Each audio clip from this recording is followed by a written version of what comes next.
We often debate voting and election policy these days, but what if an overlooked potential reform is changing how we elect the referees of elections, our county clerks? There is no Republican policy or Democratic policy about implementing the law, and the law is very detailed that runs elections in these states. What we need is neutrality. On this episode, I sit down with an election reformer and an election official to explore this question. Should county clerks be elected as nonpartisan positions rather than being tied to political parties? This is Defending Ideas. Defending Ideas is a weekly podcast produced by Sutherland Institute. On this show, we are committed to renewing the principles of common sense conservatism, making you a better champion of sound ideas. Welcome back to another episode of Defending Ideas. I'm your host, Nic Dunn, and this week we're going to dive into whether or not county clerk elections should be partisan offices or nonpartisan offices. This is in the general theme of discussions about voting and election policy and policy reforms that could increase or decrease public trust in elections. It's kind of an ongoing theme. I've talked about this many times on Defending Ideas, and for this conversation, I'm very excited to welcome into our virtual studio Kevin Johnson. He is the founding executive director for the Election Reformers Network. Kevin, welcome. Thanks very much, Nick. Great to be here. And coming back to the show, Brian McKenzie, Davis County Clerk. Brian, thanks for coming back. Nick, great to be with you. Thank you. I'm grateful to both of you because these days, discussions about voting and election policy are common, they are at times contentious, and they are really important. And one of the things we try and do is talk about potential reforms to election policy generally that can strengthen our voting and election system in the country and, of course, here in Utah. So with that, Kevin, I want to start with you because the Election Reformers Network has this new proposal or this new document, rather. I don't know if the idea is new per se, but essentially arguing for county clerk elections to be nonpartisan offices when they run for election or re-election. And I want to start there and maybe ask you to give us an overview of the proposal. What are you trying to do with this proposal? Essentially, what's the argument? Give us the quick version for our audience to get up to speed. Yeah, that's terrific, Nick, and thank you for giving me a chance to speak about this. I think there's sort of two core arguments to this. One is that we have heard from a lot of clerks and other election officials that partisan elections really make the workplace and their working situation difficult. And I can get into that in a little bit more detail, but it's basically a context of, we have two parties that right now are so polarized and so divided. And those parties can put a lot of pressure on folks. And we've heard from a lot of clerks that they'd much rather have that greater distance.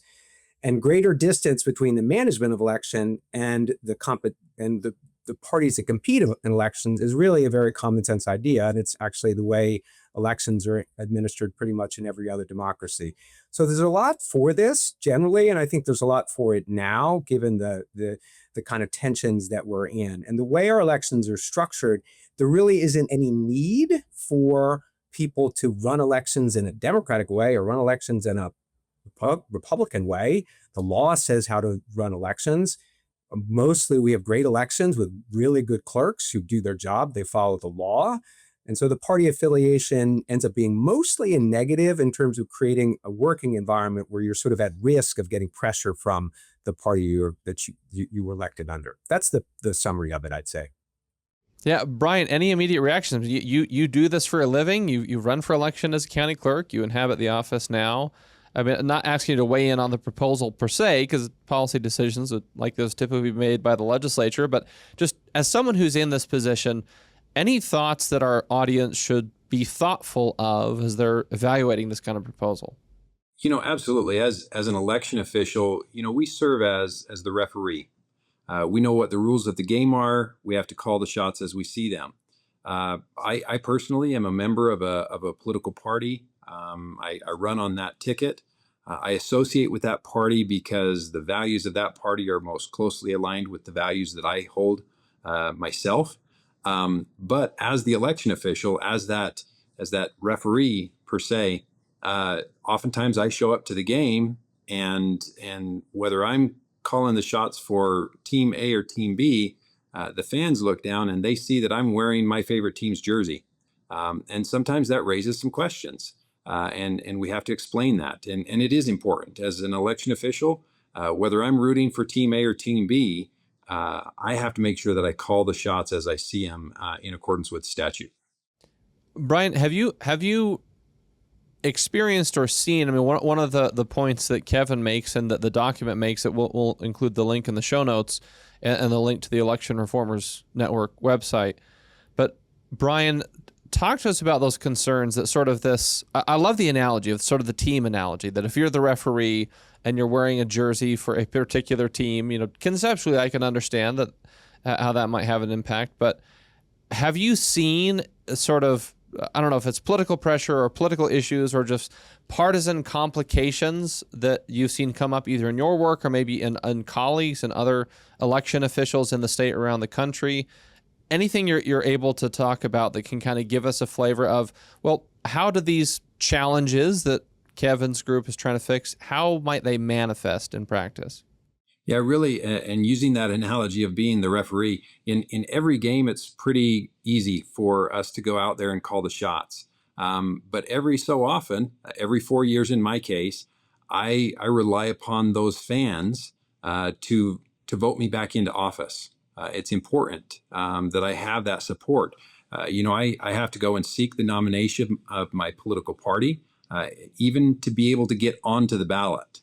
So that is a unique component that a partisan race faces.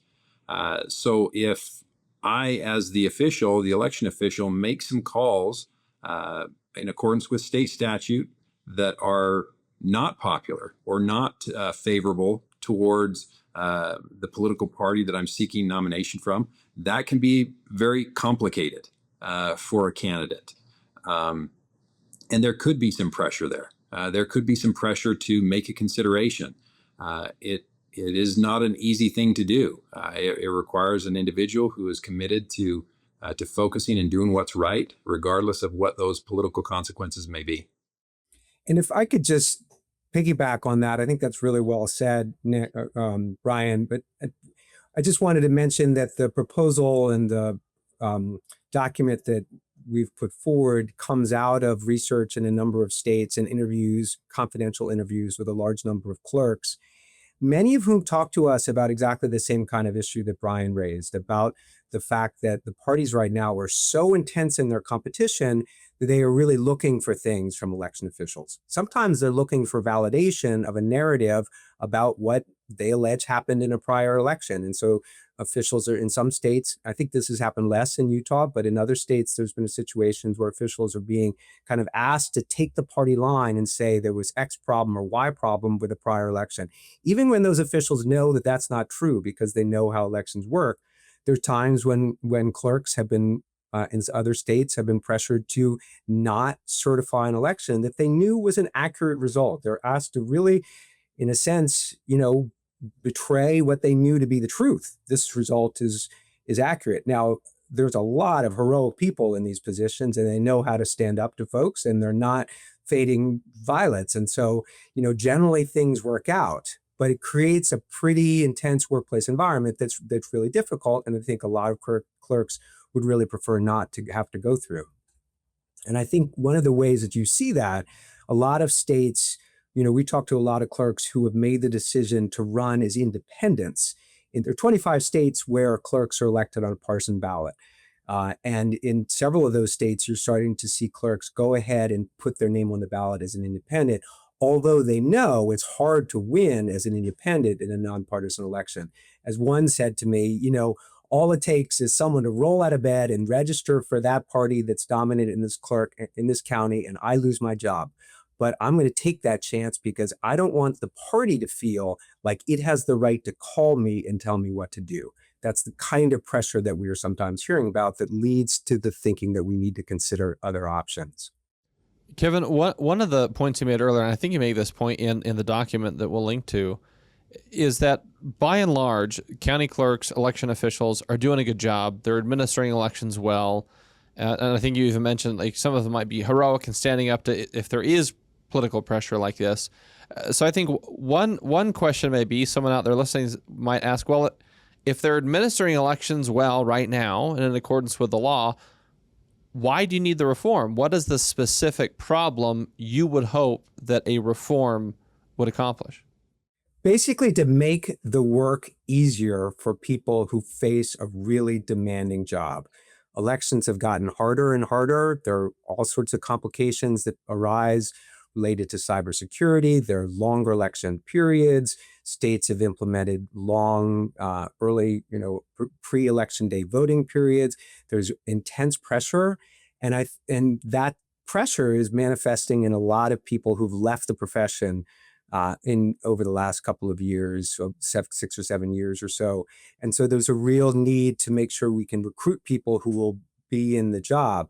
So this is really about creating a better workforce environment for people who are at the real center of our democracy and play really important roles in making their life easier.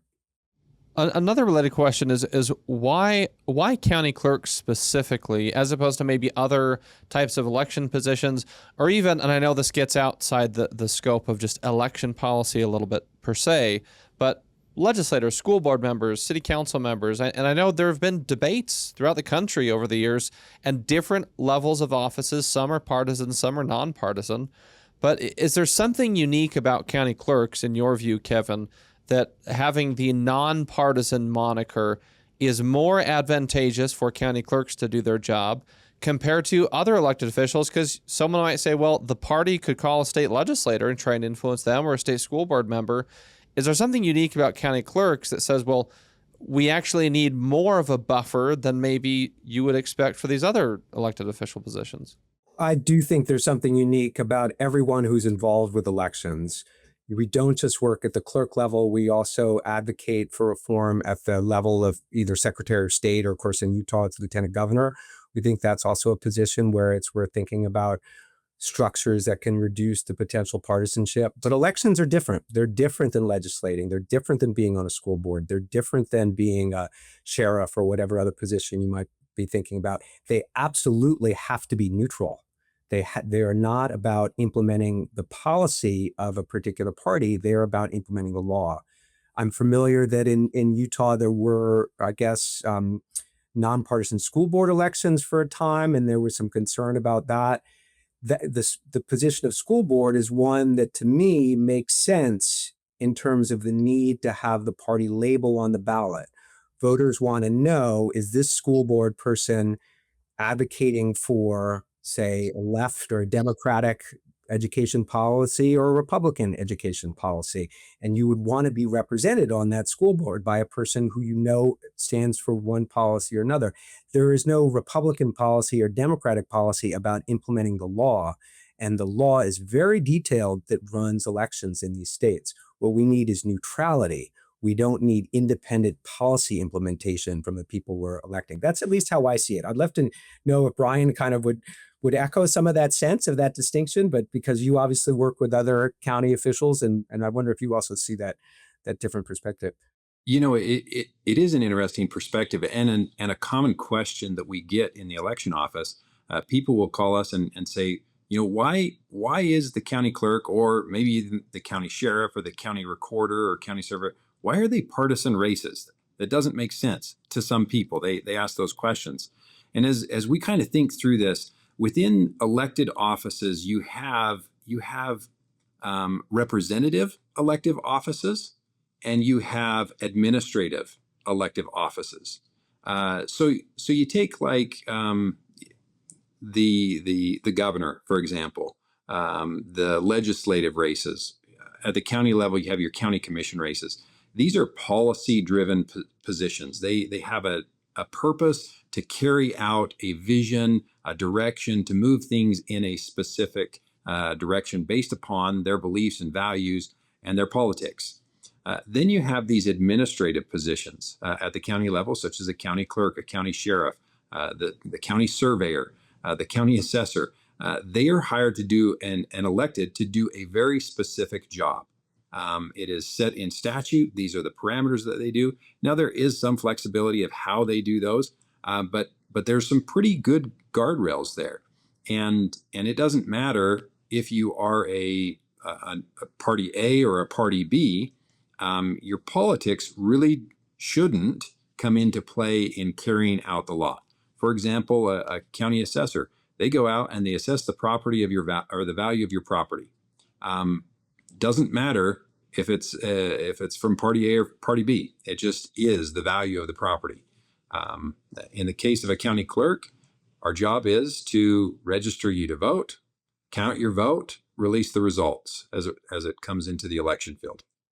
Brian and Kevin, so I should have said this at the top, but I'm coming to this conversation totally blank slate. Like, I don't know, should these races be partisan or not, which actually makes this conversation really fun for me and hopefully for our audience as well.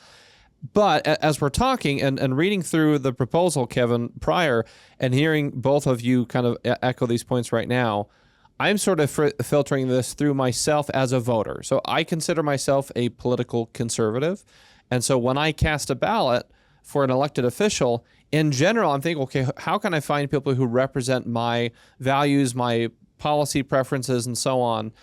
But I love, Brian, the way you described it, representative offices versus administrative offices, is a very artful way to describe one of the points in the proposal, Kevin, that why these election official offices are distinct from other roles, where when I'm voting for a state legislator, whether or not they are politically conservative and how they view different issues and values matters a lot for how they're going to represent me and how they're going to cast votes in the legislature.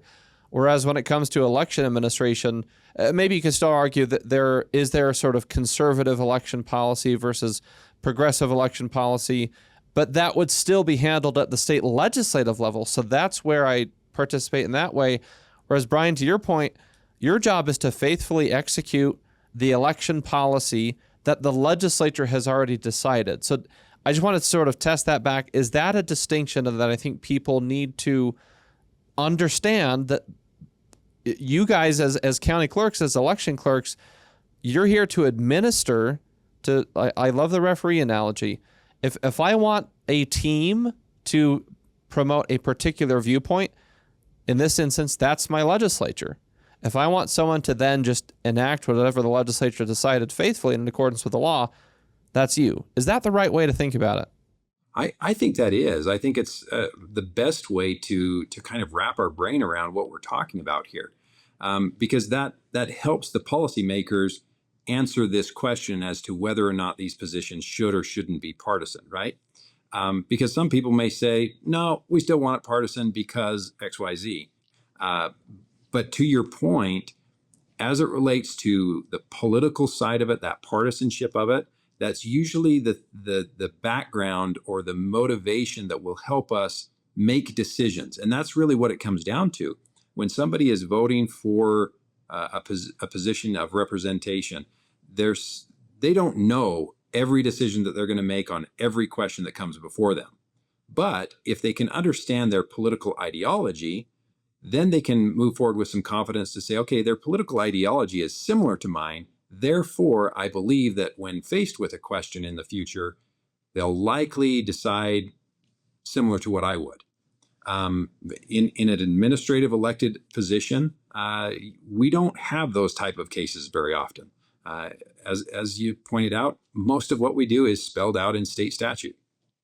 If I could, I would just add, I really like that distinction as well, Brian, but I would say that maybe we could also say there's also an additional distinction on the administrative side between most administrative positions and administering elections. And I know that's not all that you do as a clerk. Clerks have other roles, but that role of administering elections is so critical, and it is the sort of nexus where the fight between the parties is happening and where all the other people who are going to go to office and represent us, they have to go through that point. So that's the one where it has that special administrative quality where neutrality is absolutely critical. Neutrality is not really, being the assessor, being the sheriff, being the treasurer. It's important, but I think we could say there's a further distinction that makes that neutrality even more important for the clerk. Yeah, absolutely. If I can add to that, I think an important component that you're talking about, that neutrality, is a perception. Now, I know that every policy should not be based upon perception. That can be a very scary pathway to go down. But a lot of what we do in elections is perception. our elections are secure, they're legitimate, we can have confidence and trust in them. However, if the people don't have a positive perception of the elections, then that can cause us significant problems, right? And so, even though I make my decisions in a nonpartisan way, and I'm committed to that, it's that whole the officials wearing the jersey of the opposing team. That perception component is unique, as you pointed out, Kevin, to the county clerk or any election official for that matter. I want to. This is all pretty compelling to me. Again, kind of coming into this with a blank slate, so I don't have a position yet. But for anyone who's listening to this or watching this that might still be a little bit skeptical, I want to try and channel some of that, just so if they have questions in their mind, we can try and help answer questions for folks. And this is a very cynical take on politics. So I'll say this with a caveat that I know it's cynical. And it may not apply to county clerks in the same way as other races, as we've talked about before, but just to be thorough, I'll toss it out anyway. There is the very cynical side of my brain that kind of feels like there's no such thing as nonpartisans anymore. In today's day and age, everything is hyperpolarized, everything is partisan, everyone has an angle. Again, very cynical take. For someone who might approach that and say, yeah, it's all just partisan, everything's partisan politics. So if you remove the partisan labels, you'll just have sort of this surreptitious partisanship that will still arise. Maybe that's more applicable in more policy-making roles like state school board or local council roles or things like that. But I just want to toss that out there. If there is someone who feels kind of that cynical skepticism of, come on, if you take away the label, people are still going to be team red or team blue when they're running for office. I just won't know that going into the election. So does that leave the voter with less information? Any response to that kind of concern? I do think that is too cynical. I can understand that sentiment, and politics have gotten so intense, but there are a lot of people who really do believe in neutral professionalism and act with neutral professionalism. And if you think about it, there are all sorts of areas of our country and areas of our society where we really assume and respect that these folks are neutral and nonpartisan. Referees is one example. Everyone who's a referee probably started off being a sports fan. Like, I'm on the East Coast, so the baseball umpires were probably Red Sox fans or Yankees fans. They know that to be professionals, they drop that. And that is true with election officials. Brian, you and I have had the conversation. You're very much linked to your party and you believe in your party, but that does not go in the door when you go into your office. I think that's the way you described it to me. And I have the confidence that there are lots of people that have that capability. We see them in lots of different areas. I mean, you think of the different states that officials that have to do the statistics and analysis of the economics or the statistical impact. Those reports have to be neutrally done and they have to be accurate. We think of our military. Our military doesn't think about the politics of the people who give them orders. They do their orders, and they have great pride in that. And we have the most nonpartisan military, really, probably of anywhere in the world, and that's something to be very proud of. And I think our election officials likewise have that same sort of belief. I do what the election law tells me to. I'm not on one side or the other. So I really strongly believe we can have a selection method that is nonpartisan, such as a nonpartisan election or nonpartisan appointment, and we can count that there won't be some sort of subterfuge of people coming in, who don't measure up to that. Yeah, to answer your question from my perspective, Nick, I think it is a valid concern. I think there will be people who look at that and say, well, this provides me less information. And I think that's an important component to consider. We see that quite frequently in our municipal elections here in the state of Utah. Traditionally, our municipal elections, our mayors and city council, are nonpartisan. Even our local school board are nonpartisan. And oftentimes people will reach out to us and say, but how do I find out what party they're affiliated with or associated with? And so there are voters who have those questions. And I think that's something that should be weighed out there. But I think if policymakers choose to consider this, of making this change, probably the one that they should be asking or focusing in on more is, if these election offices remain partisan, are we putting these these people in a position in which there can be undue influence placed on them from people within the party. And I'm not saying any party is bad or evil or terrible, because they're not. But people within the party that are utilizing the influence and the force and the energy of the party to influence these election administrators in one way or another. So I think that's probably the bigger policy question is, by doing this, are we creating an insulating barrier to help protect these individuals to where they can just carry out their duties without the partisanship influence? Kevin, one of the things I want to ask you is, again, conceptually, there's a lot of sense in this as I hear both of you guys talk about it. But Kevin, in the paper from the Election Reformers Network, you talk about different states because and in fact, there's a great map in there in the document. I encourage folks to go and read this if they're at all interested by this topic. And the map shows the states that have partisan elected officials who are county clerks versus nonpartisan versus I think some that are appointed.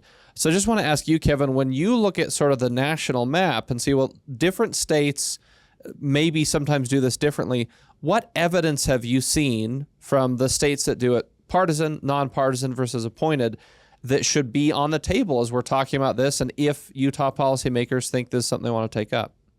Well, I think that there's a lot of anecdotal evidence, and that's also referenced in the report, and we have additional research we can share that comes from the interviews that we've had with individual clerks who really want exactly the word that Brian said. They want a buffer.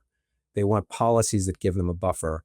And a nonpartisan election is one way to achieve that, but they feel exposed to partisan pressure and they need that to stop. So there's a fair amount of evidence on that front.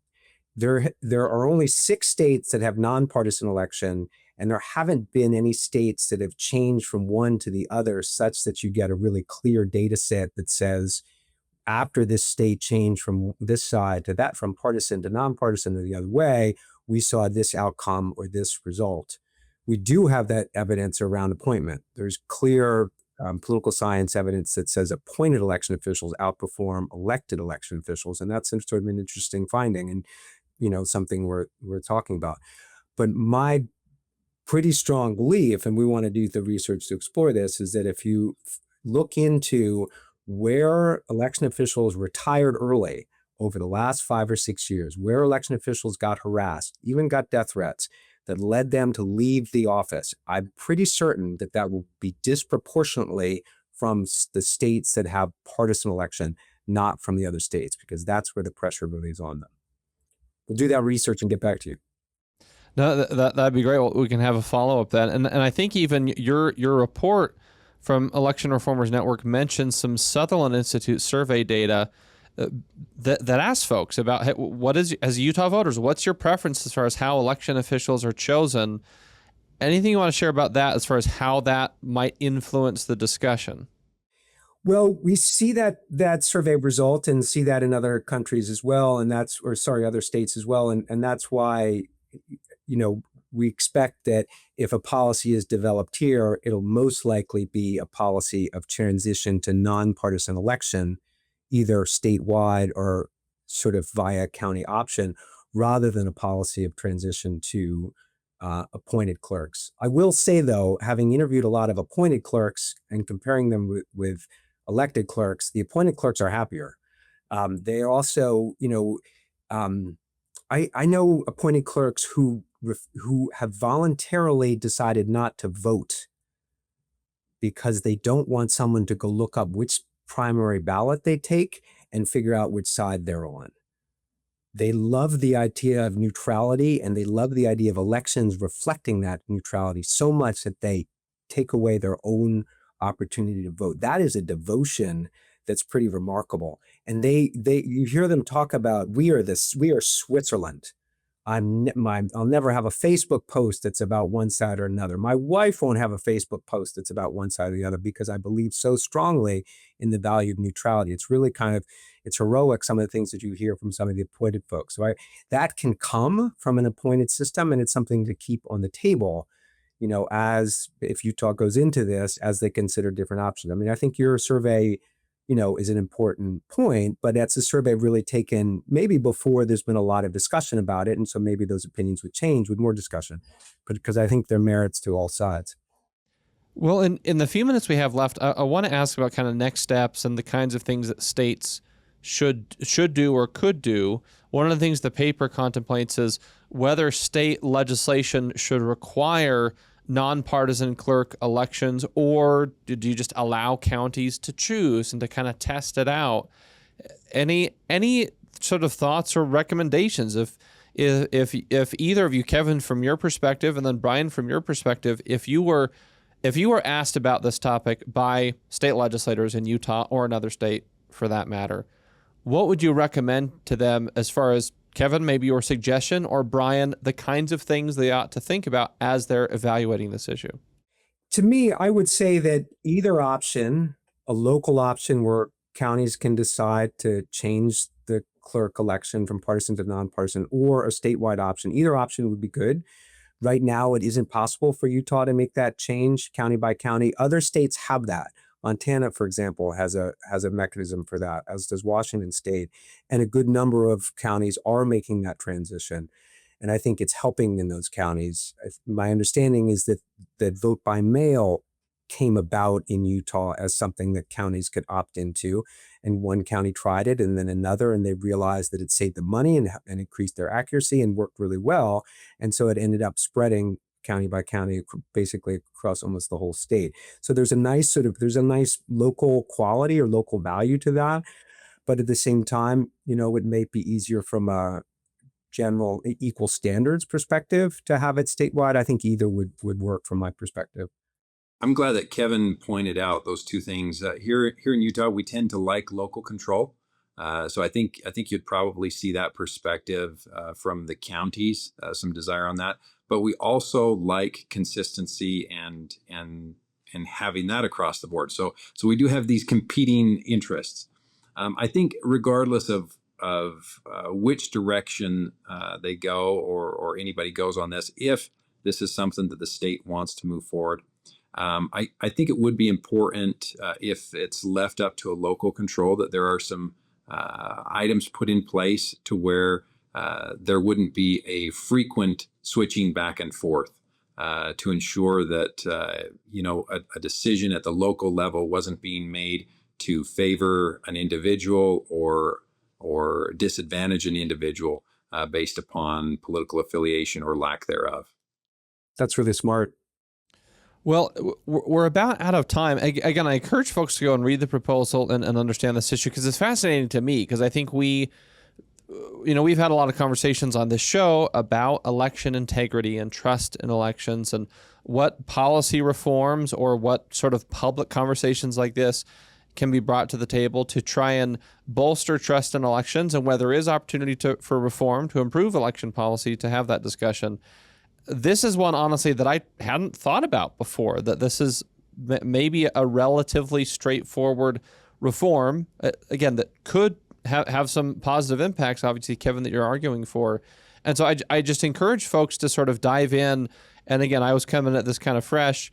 Dive in and see what you think, because we should be having conversations about these kinds of issues as a state and think about, what do we really want to be the structure in the system, in this case, especially for our referees who help make election decisions as far as administering elections properly. So the last question I want to ask you both, Brian, I'll start with you, then Kevin, give you the last word. If you were talking to voters out there who have been seeing a lot of the churn and the debate and the disputes over election security, election integrity, and trust in the voting and election processes, whether here in Utah or elsewhere across the country, if there were one thing you would say to them that you think is really important for voters to know, whether it's on this issue of partisan or nonpartisan county clerk elections or anything else in the world of election integrity, is there kind of one meta principle that you think, this is just what I really want people to walk away from with this? Brian. Yeah, so I'm a kid of the 90s. I grew up in the 90s, right? One of my favorite childhood programs, Reading Rainbow. And if you remember, they kind of had this slogan that they would introduce a book and then they would say, but you don't have to take my word for it. and it was this invitation to go and read the book yourself, right? What I focus on and share with everybody is you can come and learn about elections yourself. Come and have a personal experience in elections. Be a poll watcher. Come on a tour. Be a poll worker. And we have found that that is the most effective way to fully understand and answer questions that people have about elections. So that would be my message. Come and see for yourself. Come and learn for yourself. Come and ask those questions that you have. I think I would say, you have a really excellent election system. That's what I would say to voters in Utah and in most other states. Your elections in the state are reliable, they're very secure, and you have great people running those elections. Take it to the next step. Give those elections and the people who run it the buffer, the protection that those officials want so they can be the neutral, ethically grounded referees they really want to be. And you can do that by ending partisan elections. Well, we will leave it there for time. Thank you both for sharing your time and expertise. This is an important issue that ought to be on the table as we discuss ways to improve how we vote, how we want to run elections in Utah and across the nation. Thank you again to Brian McKenzie, Davis County Clerk, and Kevin Johnson from the Election Reformers Network. We appreciate your time here on Defending Ideas. Thank you both. Thank you. Great to be with you. We're going to take a quick break before we leave you all with some talking points from this episode. This is Defending Ideas. We'll be right back. Sometimes it's hard to keep up with the latest policy debate that affects your life. The solution? Subscribe to Sutherland Institute's weekly newsletter, where you'll find in-depth insights from seasoned policy experts, compelling multimedia, and advance notice of special events. Visit sutherlandinstitute.org. Welcome back, and thanks again to Davis County Clerk Brian McKenzie and Kevin Johnson from the Election Reformers Network. I came into this conversation with honestly no opinion about whether or not county clerk elections should be partisan races or nonpartisan races, but it's really a fascinating discussion that's very thought-provoking, at least for me, and it does leave me with a few key takeaways that I'll remember and I suggest to you. First, regardless of whether county clerk races are partisan or nonpartisan, as voters, the criteria we use to evaluate candidates who hope to help oversee elections should not be about partisan political ideology. Frankly, that's kind of what the legislature is for. Rather, we should choose our election officials based on proficiency to administer elections fairly, transparently, and in accordance with the law. If you don't like a particular voting or election policy, call your legislator, but expect your county clerk to follow the law as written. Second, our expectations for officials who oversee elections should always be to act as a neutral referee, to act on sound legal processes and not driven by particular outcomes. It would be absurd to prefer referees at a football game based on which team you think they'd favor to win. And that analogy was actually really compelling to me for the county clerk elections discussion in this episode. And third, to echo what Brian McKenzie said, referencing Reading Rainbow, don't take my word for it. In other words, call up your local county clerk, ask to visit, see the process, volunteer, or engage in some way. And read up on the proposal we talked about today in this episode, link in the show notes, so you can make up your own mind. Well, that's it for this episode of Defending Ideas. If you enjoyed this discussion, please visit defendingideas.org, where you can access previous episodes and watch or listen on your favorite platform. Don't forget to subscribe to Defending Ideas on Apple Podcasts, Spotify, YouTube, or wherever you like to get your shows. And please share this episode with a friend, family member, or coworker who may find it valuable. Lastly, if you want to support the broader work of Sutherland Institute, or if you just want more conversations like this, please make a contribution at sutherlandinstitute.org/donate. Thanks again for joining us on Defending Ideas from the Sutherland Institute in Salt Lake City. I'm Nic Dunn. We'll see you next time.